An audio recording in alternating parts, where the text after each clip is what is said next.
Postriba ka përkujtuar 69 vjetorin e kryengritjes së parë antikomuniste në Europën juglindore.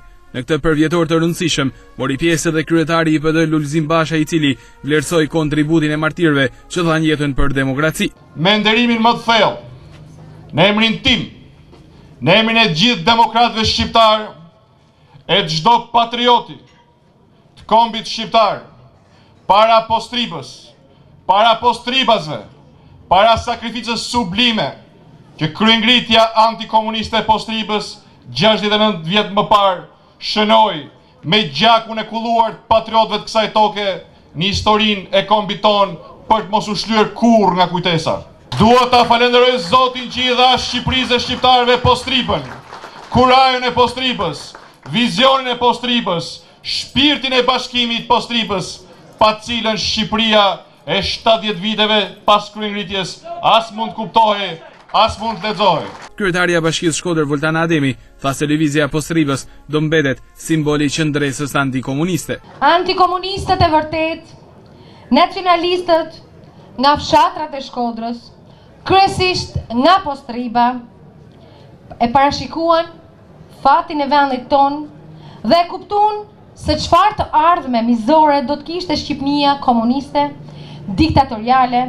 Prandaj, me shumë dëshirë dhe të bindon, morën pjesë në këtë lëvizje që ka vlera të mëdha në planin politik, lokal e marrëkombëtar.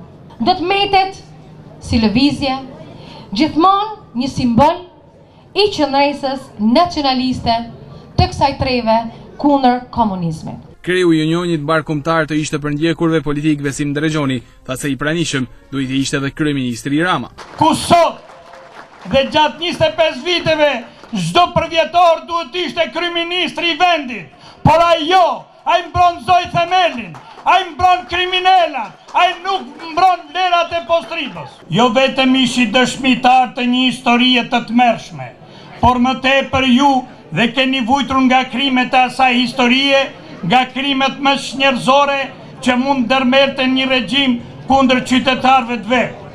Por ju, me gjithë vuajtjet, kishit forcën, vendosmërinë, guximin për të mbrojtur parimet e lirisë dhe drejtat e njeriut si shembull për brezat të ardhshëm. Kryengritja e postribës në vitin 1946 kishte për qëllim rrëzimin e sistemit komunist që sapo ishte instaluar në Shqipëri. Kjo kryengritje nuk u arrit të çojë deri në fund, sepse diktatura arriti ta shtypte duke burgosur e pushkatuar më pas shumë persona.